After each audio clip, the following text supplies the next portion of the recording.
Hello, everyone. It's so good to have you here. This is a practical workshop, so you won't just be listening, you'll actually be working through your own impact audit as we go using the workbook that I sent over. My aim today is that you leave with a much clearer sense of your impact and what that actually is, and 3 practical ways to start getting paid for that impact.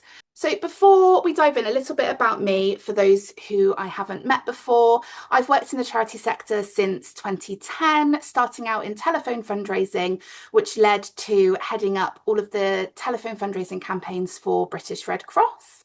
Since then, I've had a variety of fundraising roles, and in 2020, I was working in individual giving, membership, and major gifts at Wales Millennium Centre when I was put on furlough during the pandemic. Desperate not to be idle, I started volunteering for other charities who had had to furlough their staff. Who did that? Did anyone else do that during the pandemic? It seems like quite a common story. And I found that I really enjoyed the variety and the broader impact I could have on multiple different causes. So when I was made redundant for the 3rd time before I was 30, that was quite enough, putting all of my eggs in one basket for me. So I joined a small charity here in Bristol called Frankwater, where I worked part-time alongside training as a coach, freelancing as a fundraiser, and founding my business, Owen Coaching. By 2021, I had taken the leap to become fully freelance. And if I'm honest, I had many of the same experiences that we're going to talk about today. Over the last 6 years, I've coached hundreds of charity freelancers, and I've noticed that although the work is often very different, the challenges of being freelance in the charity sector are remarkably similar. Whether you're a fundraiser, a marketing consultant, a data analyst, a financial advisor, or a brand designer. And that's really why I created my program Freelancers for Good, because I don't think charity freelancers need to care more or work harder. You're genuinely some of the most caring and hardworking people I have ever met. But I do think that you need businesses that are steady, sustainable, and successful so that we can keep doing the impactful work that we care so much about without the motion sickness that we get from that freelancer feast and famine roller coaster or burning ourselves out again. So this is what I hope I can help you with today. So let me know in the chat, and it's your first exercise in your workbook. I want you to check in with yourself for a moment. This isn't about numbers, it's about how your income feels right now. So how does your income feel right now? Does it feel comfortable but capped, non-existent in the chat, unpredictable? Maybe it doesn't reflect your impact, not enough in the chat. Yeah.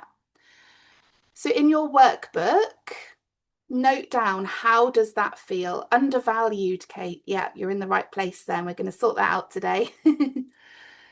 It might be unpredictable, some good months, some quiet months, never quite enough of that stability. It feels like I get paid for a minority of the amount of time I spend working, marketing, etc. Yeah, so the time you're spending working on your business, you feel like is taking away from the time that you get those billable hours with clients. Yeah, absolutely. Thank you for sharing in the chat, guys. I know it's vulnerable when we and it's not very British to talk about money, is it? But I'm seeing a lot of not enough. I'm seeing a lot of capped. I'm seeing a lot of I'm comfortable, but there's always that fear in the background. And that makes a lot of sense. And honestly, that's exactly what I would expect to see, because most experienced charity freelancers I work with are doing well. You're trusted, you're busy, you're getting work through your reputation, but somewhere along the way, you've hit a point where earning more means working more. And that has a limit. And that's what we're going to be talking about today, is finding ways to change that. So this is what I call the availability trap, because I think this is the elephant in the room for a lot of experienced charity freelancers. You're good at what you do, you know that, your clients know that, you're trusted, you're busy, you're booked, but your income depends on how many days you're available to sit hunched over your laptop in your spare room. So think about that for a second. The only way to sell more days is to be more available, which means at some point, whether it's 3 days a week, 4 days a week, or 5 days a week, you hit a ceiling because there are only so many days in a week. So that's what I call the availability trap. And I want to be really clear, this is not because you're doing anything wrong. It's because the way that most charity freelance businesses are built are around day rates, which means your income is always and will always be limited by your time. You sell days, you deliver days, you invoice days. But your impact is not limited to the days that you worked hunched over your laptop in your spare room. And that's the disconnect. When we're freelancing full time, when I was freelancing full time, I got to the point where I was working 5 days a week, loving the work, but looking at my income thinking that doesn't actually feel like it matches what I'm doing for these organizations. Has anyone else felt like that? And you get a big bid in and it's massively changes the course of an organization, and you look at it and you go, oh, that was 4 days. It just doesn't quite add up. Pop a yes in the chat if that resonates. Yeah, it's really common. And that's exactly what we're here to talk about today. So stay with me on this one. I want you to think about one client, just one. Pick whoever comes to mind first. And now think about what exactly changed because of you. Not necessarily the report or the strategic document or the bid you wrote, but what changed for that client? Did they win funding they wouldn't have got without you? Did their team start working differently because of you? Did they reach more people, retain more staff, actually deliver on something that they'd been stuck on for months? Because when I ask charity freelancers this question, the answers are always massive. It can be things like, I helped secure 500K in funding. Here we go. I created a program for one client that reached 14.5 million children and generated 500,000 in income this year alone. Okay. I think we all need to clap Angela on that one. That's incredible. And how many days did you bill for that, Angela? May I ask? Did you restructure a client's comms and their engagement doubled? Did you train their trustees and they finally started understanding the importance of fundraising? So these are all massive impacts that you have on the organizations that you work with every day. And if you're sat there thinking, I don't think I've reached 14.5 million children with my work, that's incredible. You absolutely, definitely have had impact on organizations this week alone. So think about that. What is the impact that you have on your clients? Because I guarantee it's vastly higher than you let yourself think on a daily basis. You don't necessarily need to start with exact numbers on this, just a rough sense of maybe the gap between what you created and what you earned. Okay, an example. So let me introduce you to Claire. She's a combination of a few different freelancers I've coached, so nobody needs to feel personally Personally victimized by Claire. She might sound familiar to a lot of you on this call today. Claire is a freelance communications consultant. She specializes in the homelessness sector. She's been freelancing for about 6 years now, and she's really good at what she does. She works 5 days a week across 3 long-term contracts. She's busy, she's trusted, her clients renew because they don't want to lose her. Sounds great, doesn't it? But here's the thing, Claire earns the same now as she did 2 years ago because her impact is tied to her time. She charges a day rate. She has 5 days. That's it. That's the maths. So she could put her rate up a bit, and she has, but there's also a limit before clients start pushing back and saying they can't afford that day rate. So she's hit that ceiling because the way her business is set up, the only way to earn more is to be more available. And she's already completely full. And that's the availability trap that I'm talking about today. So after years of building systems, gaining skills, tasks that used to take Claire 4 hours, now take her 45 minutes. So when she charges an hourly rate or a day rate, she's actually giving herself a massive pay cut for being an expert. Does that resonate? And this is what I would call the efficiency penalty. It's the fastest way to hit an income ceiling in your business. You're doing well, you're earning, but you've built a business where your income has a hard limit, and that limit is your time. So pop in the chat if that feels familiar, even a little bit. I would have thought Claire is a lot of people in this room. And the frustrating thing is that Claire is creating huge impact. She's shaping how organizations communicate. She's probably the reason their campaigns land, but none of that shows up on her invoices. She gets paid for days and not for those days and not what those days produce. So that's what we're going to unpick today. So if your income actually matched the impact you create, what would that look like for you? And please listen when I say I do not mean I'd earn £1 million and sit on a beach in Bali. I am not a 10K month coach. This is not the vibe. You're in the wrong place if that's what you've come for. But what I mean is, would it mean fewer clients but better pay? Would it mean not having to say yes to every single project that comes along? Would it mean actually taking a week off without panicking about cash flow? Would it mean investing in your business, maybe getting support, maybe finally sorting out your website, hiring a VA? Or maybe it might mean not lying awake on a Sunday night doing mental maths about how you're going to pay your bills.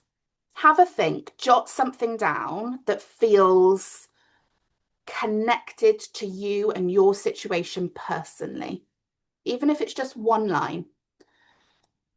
What would it look like if your income actually reflected the impact you create? Okay, we've got some in the chat. Not accepting being cut down on day rate to get the gig. Yes, Beth. Absolutely. Anyone else want to share? No pressure, only if you're comfy. Being confident in pricing my services, Victoria. Yeah. Decide who I want to work with, Vishni. Yeah. Being valued for the hard to measure stuff. Yes. The connections made, the ideas explored. Yes, yes, yes. It's not all about money in the bank, is it? Absolutely. 100%. Do you notice how in the chat we are not seeing I'd take on more clients? I think that tells us something really important, doesn't it? The answer is earning more. It's not doing more, so it's doing it differently. And that's exactly where we're heading next. So the availability trap works like this. Your income equals your day rate times your available days. That's it. That's the whole equation. I am not a maths girly, but I can work that out. So if you want to earn more, you've got two options. You put your day rate up, which you can do, but only so far before charity clients start comparing you to somebody cheaper. And then the other option is to work more days, which if you're already doing 4 or 5 days a week, you can't, or you just don't want to. So you're stuck. And it gets worse because it's not just about earning more, it's about what happens when life gets in the way as well. You get ill, you don't earn. You take a holiday, you don't earn. A client project pauses, you don't earn. You want to spend a day working on your business, that's a day you're not billing for. Every single day you're not available is a day you're not paid. There's no safety net, there's no passive income, and there's no, I'll keep ticking over, my business will keep ticking over while I'm away. And here's the really frustrating bit, is that you're not being paid for what you're actually worth. You're being paid for time, for presence, for availability. But think about Claire for a second. She's shaping communication strategies for homelessness charities. She's probably the reason those campaigns reach the people they need to reach. She's probably the reason those campaigns are actually landing, the reason they get funding. And her invoice doesn't say that. Her invoice says 5 days in May. And here's my day rate. Thank you very much, done. But the impact is massive. The invoice is tiny by comparison, and that's the trap. The way we're set up means you'll never be paid for the full value of what you do. And most freelancers don't even realize they're in this trap because it feels like things are going well. You're busy, you're earning, you've got clients. And it's only when you try to change something like taking time off or investing in your business or slowing down a bit that you feel those walls. So I don't think you should be asking, we should be asking ourselves, how do I work harder or how do I get more clients? I think the question that we should be asking ourselves today is, how do I get paid differently? And that's what we're going to get onto next. Okay, so this was the session that I did in June. This is my 3 layers framework. Go back and watch the replay on YouTube if you haven't already. But the very quick run through is that layer 1 is what I call the steadiest of the steady. This is your baseline, your retainers, your long-term clients, consistent days. You may well get paid a day rate for that bottom layer, and that's okay. It's foundational. It's what most freelancers build their business around. But if that's the only layer you have in your business, that's the availability trap. Layer 2 is the strategic stretch. So these are the campaigns, the start and stop, defined, scoped projects. They stretch you. They're often really interesting and they can bring in good money, but they finish. And then you need the next one. Layer 3, and this is today's focus, is what I call the sexy, spontaneous, short-term work. And that is because I could not think of a more professional title, and I hope it will stick in your head. Getting paid for the impact you have, speaking, training, facilitation, thought leadership, the work that most charity freelancers completely skip in lieu of sitting hunched over their laptop in their spare room delivering. Now, in the June workshop, we mapped out all 3 of these layers. Today, we're going to go deep on layer 3 because this is the layer that changes everything. And it's the one that most charity freelancers don't realize that they could be doing. So if you were in my June workshop, which many of you were, think of today as part 2. If you weren't, don't worry, you'll be absolutely fine. I will cover everything that you need and you can always pop back and watch the replay. So why is layer 3 so important? It's actually very different from the other 2 layers because it changes how you think about your whole business.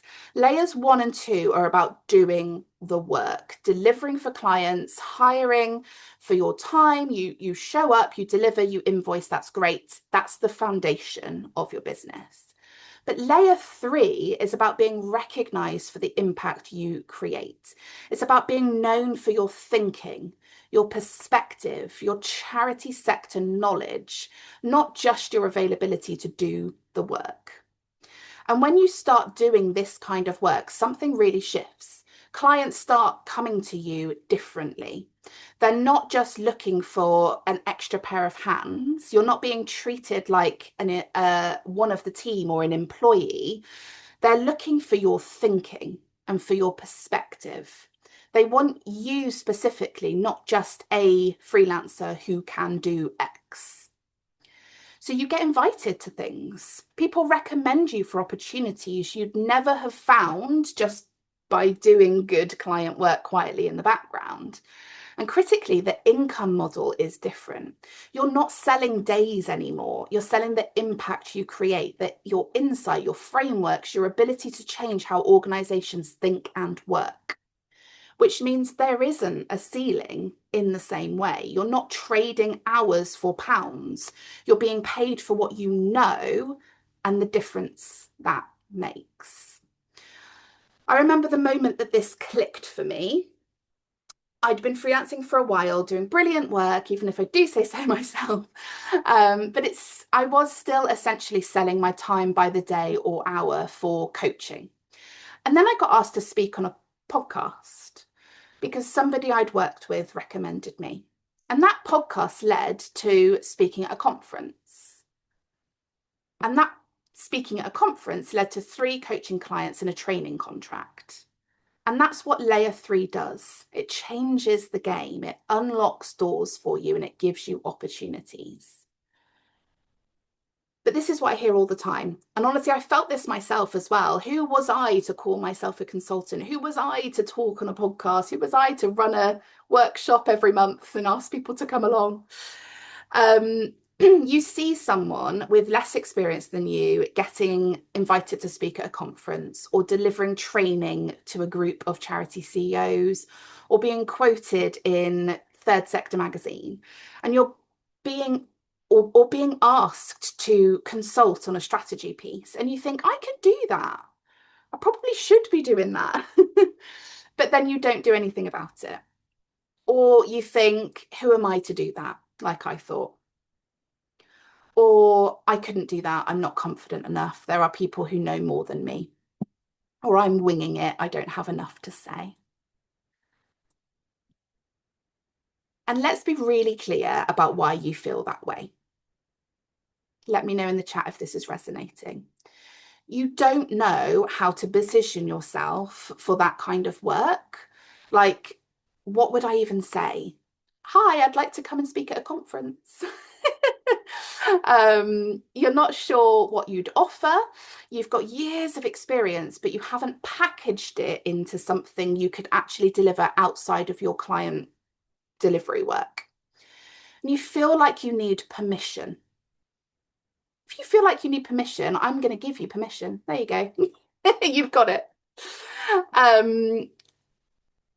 I see in the chat, I just don't really like public speaking. Absolutely. It does not have to be public speaking at all. There are so many options other than standing on a stage. Like, we're going to go through many today. Do not worry. Okay. You might be thick in delivering for your clients and not even have time to work on your business, let alone think about sexy, spontaneous, short-term work. But that's why layer 3 keeps getting pushed to one day I'll do that. So pop a yes in the chat if any of this sounds familiar. It's so common amongst experienced charity freelancers. You're not alone in this. But this is the gap that we're going to be closing today.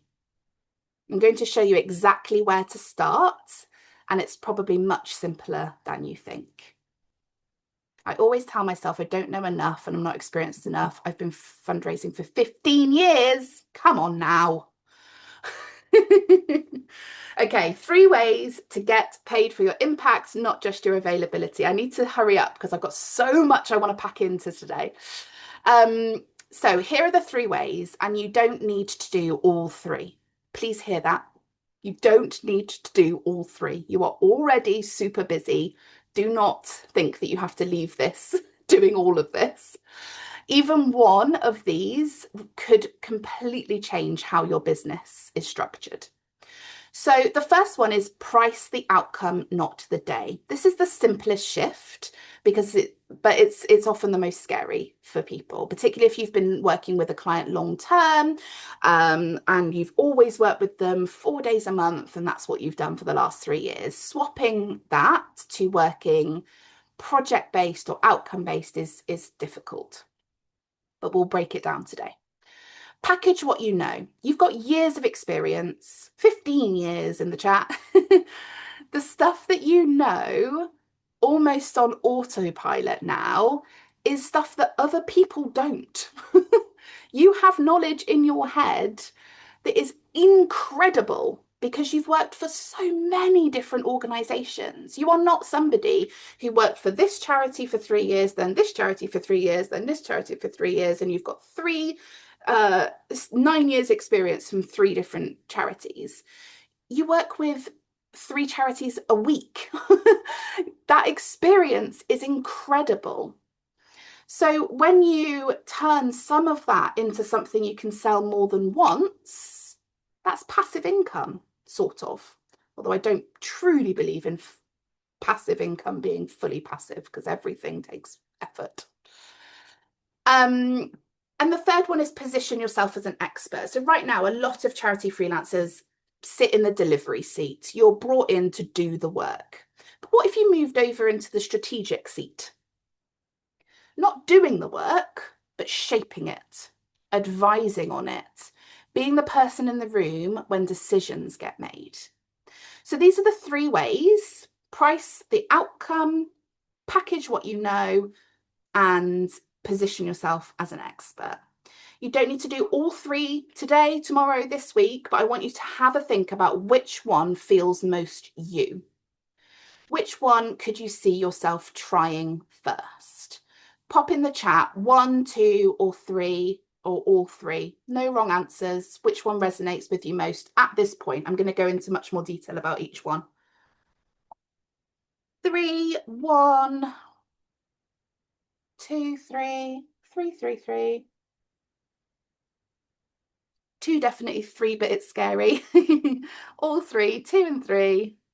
Interested in 2.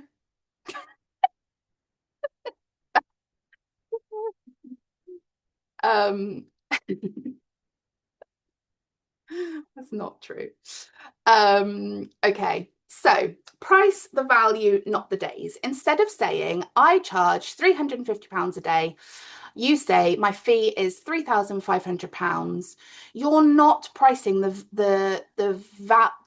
you're now pricing the value of the outcome, not the hours it takes you. So let's say your charity client needs a fundraising strategy. Right now, you might quote for, I don't know what, 6 days at your day rate.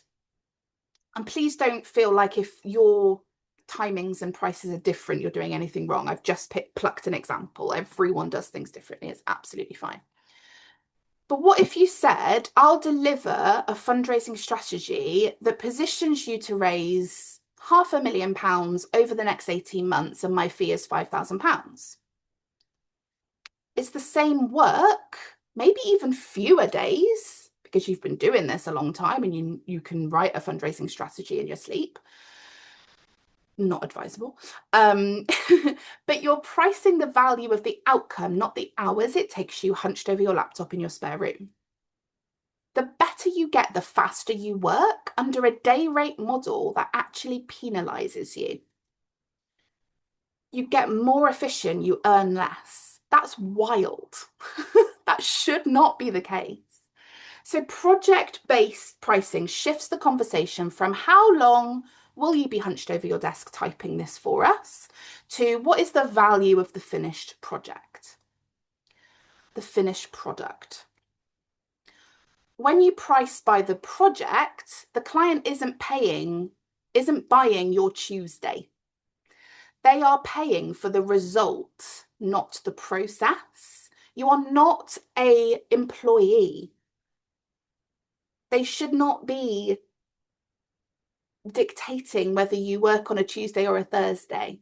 Your experience becomes an asset, not a discount. And I think it's really important to think back to when we were in-house and what we would have valued from a freelancer that was working with us. Personally, when I was a leader in a charity, if I was engaging with a freelancer, I would ideally just want them to tell me what they're going to achieve and go away and achieve it. I would not want to be holding their hand every Tuesday and Thursday, making sure that they were cracking on and counting up the days that, that's management. That's working like you're in-house. I would want to know how much it's going to cost and what the end result is going to be. And yes, we would work together on it and it would be collaborative, but it wouldn't be a manager versus employee kind of setup. And I think a lot of people that were in-house tend to replicate their last in-house role as a freelancer. And it, big sister energy, it just doesn't work. It's not sustainable. So what could you do instead? The first shift is to price the value, not the time. And I want to be really clear on this. This doesn't mean hourly rates and day rates are wrong. They absolutely have their place. And there are times when sharing your day rate makes sense, especially when the work is vague, reactive, or hard to pin down. So, for example, if a charity gets in touch and they say, could you help us with some fundraising support over the next few weeks? Or what would another example be? We're not quite sure what we need yet, but we just need some extra capacity. Could you join a few meetings and help us to think this through? These situations, a day rate can be really useful because the scope is still forming. You're essentially selling access to your time, thinking, and availability. But it can always make sense.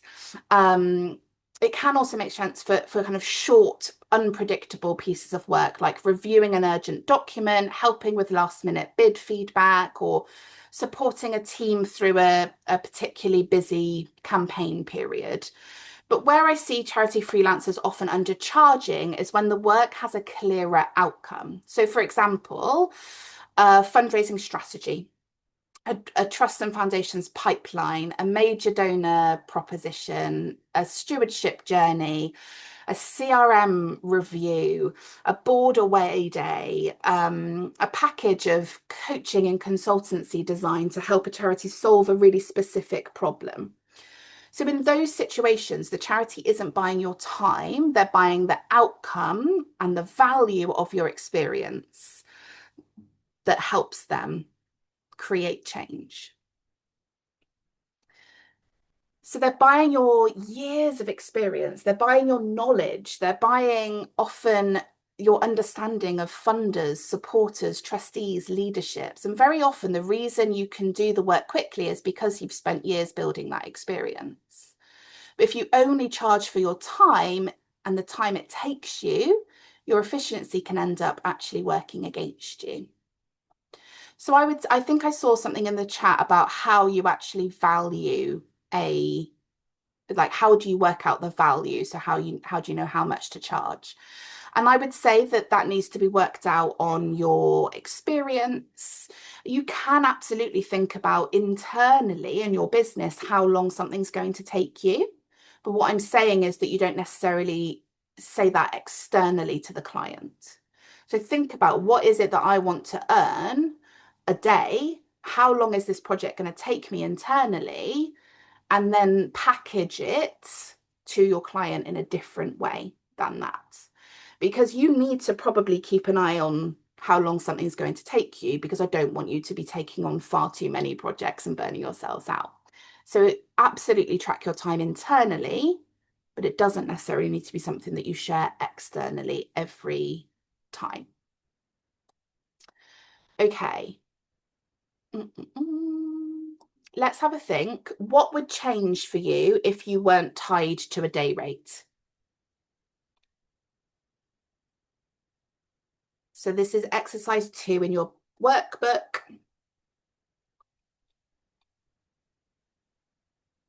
Would it mean waking up without instantly totting up how many billable hours you have? Yeah, there we go, Joe. Less time spent tracking time and sending invoices. Would it be the ability to say no to a bad fit project without getting that knot in your stomach? Kath says, I'd be much freer to organise my time according to what suits me. Yeah. The freedom that going freelance promised. But instead of the freedom that freelance promised, we ended up working for 6 line managers instead of one and having 6 jobs instead of one. That's not what we want. Could it be planning a holiday without dreading an income gap? Ending the days on outcomes delivered rather than hours clocked? Who doesn't want more managers? I think I'm unemployable at this point. I'll put it out there. I've had too much freedom. If you ever see me put on LinkedIn, I've got a job, something's gone terribly wrong. Okay, the next one is package what you know. I'm going to motor on because we're running out of time. So this could be a half-day training session for a charity team, a comms audit with a framework you've already built, get your bid ready intensive session, a toolkit that walks someone through something you've done 100 times before. These aren't tied to your days. They're designed once and you deliver them again and again. And because you've packaged it, a clear thing with a clear outcome, they're easier to sell and easier to say yes to. So one client I know created a half-day trustee training session.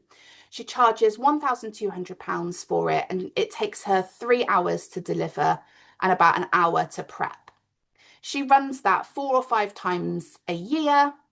That's on average an extra £6,000 a year from one offer she designed once. But the impact of that on those 4 or 5 trustee boards is huge.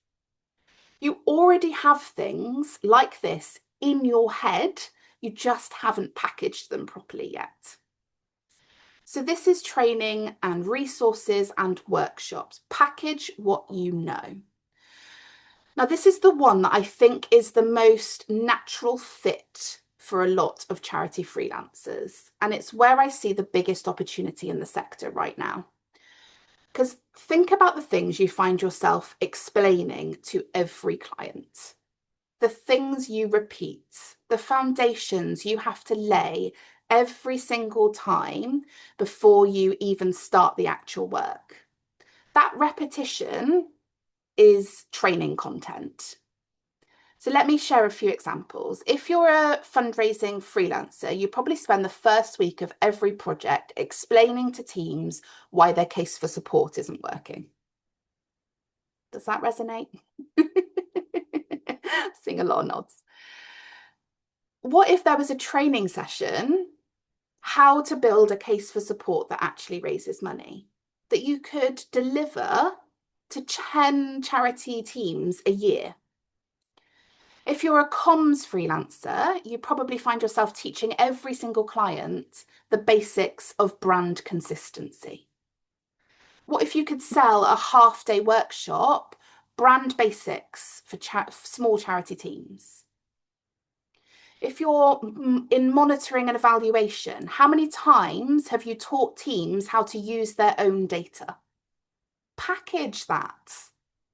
And unlike a day rate, where you create something once and deliver it once, training can be delivered again and again. You build it once, you refine it, and every time you deliver it, you earn from it. The income model is completely different. It's not how many days can I sell sat hunched over my laptop. It's how many people can I reach with what I know. I don't think enough freelancers realise that charities have training budgets, even small ones. It might be professional development budget, it might be a capacity building fund or money ring fenced from a grant, but there is money for this. Money that they might not be able to pay out for a day rate for you to work with them for 3 months. It may even be easier for them to buy something like a training package than it can be to do traditional freelancing and bringing someone in for a period of time. So what do you explain to clients over and over again? Mine was how charity freelancers can build steady, sustainable, and successful businesses. So I created Freelancers for Good. So I wasn't saying the same thing multiple times a day on one-on-one calls with my lovely charity freelancers that I was coaching. So if you're a fundraiser, maybe you keep saying, you keep telling clients why relationships take months to build, not weeks. Or if you're a comms pro, maybe it's about why a good story takes more than just posting it on socials. Bid writers, maybe you keep saying why a strong bid needs evidence, not just enthusiasm. I've definitely heard that. So pop in the chat, what do you tell your clients over and over again? Yeah, amazing. Look at all of these. These are all trainings. These are all things you could package. Yes, Helen, I will bang that well-being drum with you. Okay, position yourself as an expert is the last one. So that might look like sitting in on a steering group, being a strategic advisor to a CEO, running a quarterly review with a senior team, being the person they call before they make a big decision, not afterwards. So the rate for strategic work is always higher than the rate for delivery because what you're offering isn't your time, it's your thinking. Charity leaders will pay for this because the alternative is often making these decisions alone. And that's terrifying because truly everyone is winging it. I've coached charity CEOs for years. They don't know what they're doing. Not all of them, but a lot of them are winging it. So if you've got that experience and expertise and you can sit alongside a charity CEO and give them that support, that is invaluable. So here are 3 ways. It could be speaking and facilitation, it could be training and workshops, it could be thought leadership and consultancy. What you'll probably find is that one of these feels more like a natural fit than the others. When I was freelancing, I started with training because I love teaching. But I know people who started with speaking and facilitation and others that started by writing consistently on LinkedIn and becoming known as the go-to voice on that topic.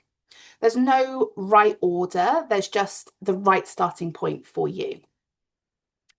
So what does this look like? You could be sat there thinking, I'm not a speaker, I don't like public speaking, that's not for me. But hear me out, speaking doesn't have to mean standing alone on a stage with a microphone and a clicker. It can mean that eventually if you want it to, but it can also mean facilitating an away day for a charity, hosting a webinar for a network you're already a part of, being on a panel at a sector event, running a session at a conference, being interviewed on a podcast. You've probably done some version of this already. Have you presented findings to a board or run a workshop for a team, led a strategy session? That's facilitation. You just didn't label it that and you didn't package it in that way. So sharing your perspective consistently on LinkedIn, sector publications, podcasts, blog posts, newsletters. If you haven't got a mailing list, definitely start one. It's very important for your business. Then you're not known as a fundraising freelancer or a marketing consultant. You're known as the person who thinks differently about X. The person people cite when they're making a case for change. The name that comes up in conversations you're not even in. This is the one that can be a bit more of a long game as well. And it's about that compound effect, but it is extraordinary when it works Because when a charity CEO needs somebody to help them rethink their strategy, then are very unlikely to sit there and Google charity strategy freelancer. They're going to ask their network, and whose name's going to pop up? The person who's been consistently sharing smart, useful thinking about that exact topic. That's leadership. That is thought leadership. It's not about followers or going viral. It's about being visible and being valuable.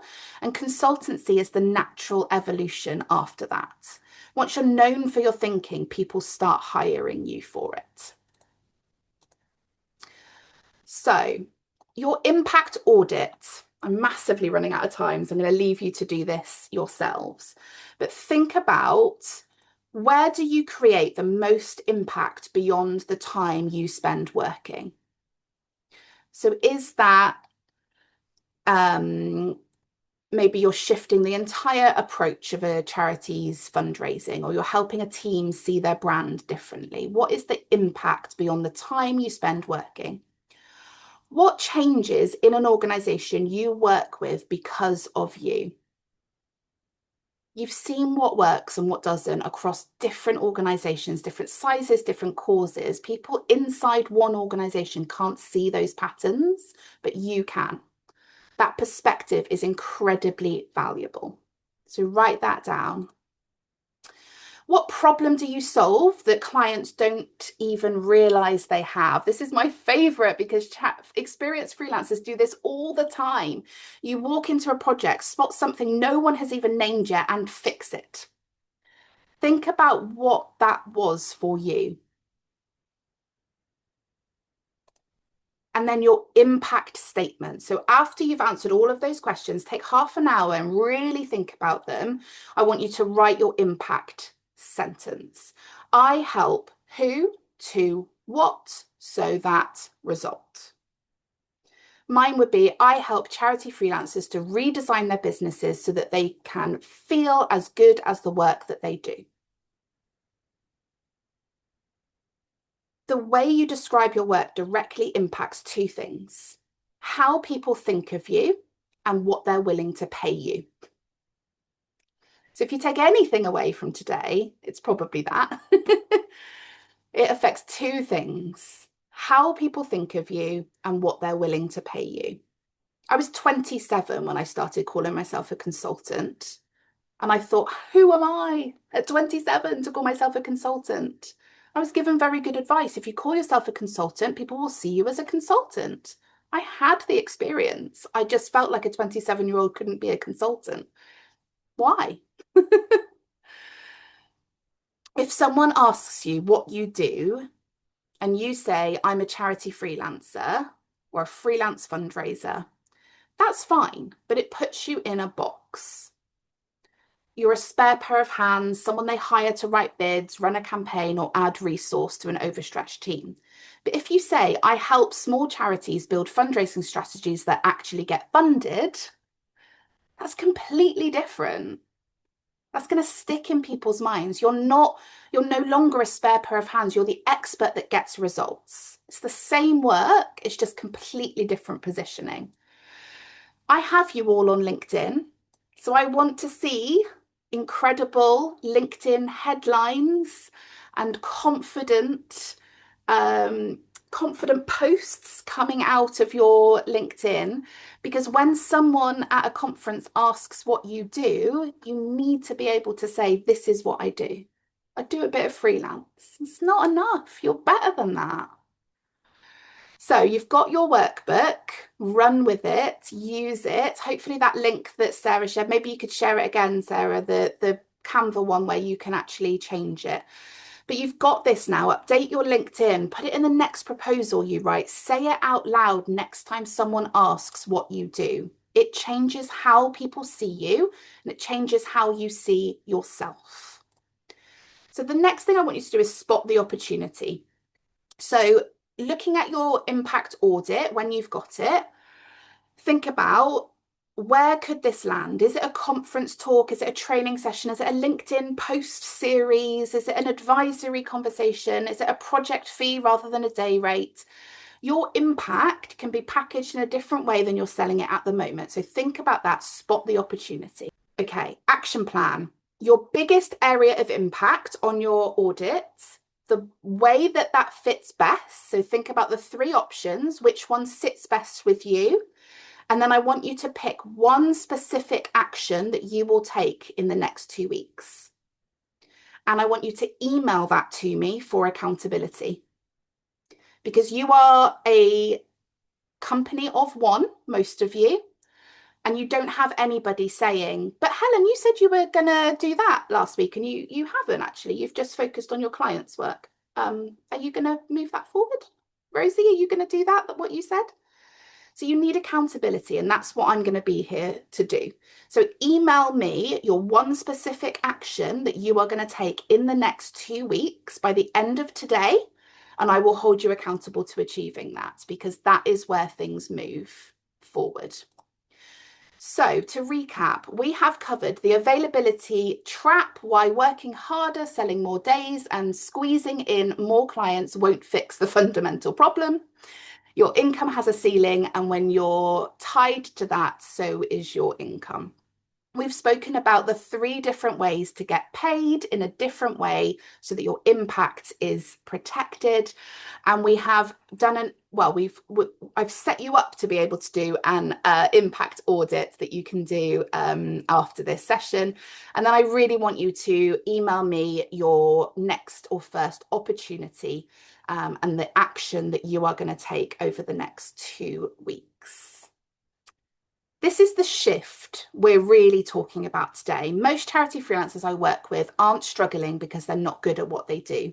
They're usually brilliant at the work. The problem is the business model around the work. So on the left, you've left employment, but you're somehow still feeling like a part-time employee without the salary, the sick pay, the annual leave, or the security. You're swapping time for money, you're feeling lonely, but inside Freelancers for Good, we work on the shift on the right. You look at how to create a steadier mix of income, charge for your experience and your impact, understand your capacity, and make clearer decisions about what to say yes to, and crucially, what to say no to. It's about building a freelance business that feels more stable, more spacious, and more sustainable, with other charity freelancers who understand the reality of this work as well.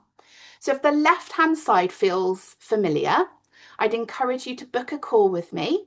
We can talk through where things are now, where you'd like your freelance business to be, how you would like it to look, and whether Freelancers for Good is the right next step for you. I also wanted to share what some of the current members are saying about the programme just this month. I have such an epic group of cheerleaders in there at the moment who cheer on each other and me. It's wonderful. It's been so lovely to see how much people are getting out of it as well. And I just love to see that they feel supported, they feel clearer, less alone, and more grounded in the decisions that they're making for their business.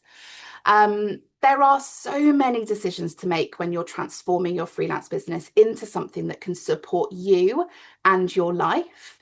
And Charity Freelancers is here to support you to do that. So if this feels like the kind of support you need, I would love to invite you to join Freelancers for Good. My next welcome call is next week, Wednesday, the 15th of July at 10 a.m. And this is a really lovely time to come into the programme, because when you join in July, you will actually get July and August as extra months to settle in before your official 6 months starts in September. So there's no pressure to rush through everything straight away. You can use the summer to get your bearings, get used to the Circle community platform, meet the wonderful members that are in there already, join a few calls if you want to.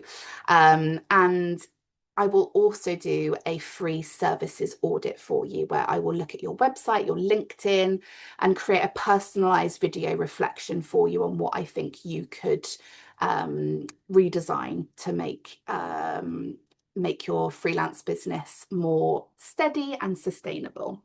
So if you're if you'd like some support to do that, book a call and we can talk through whether Freelancers for Good is the right fit. I don't let just anybody in. I'm really cultivating a really special community here.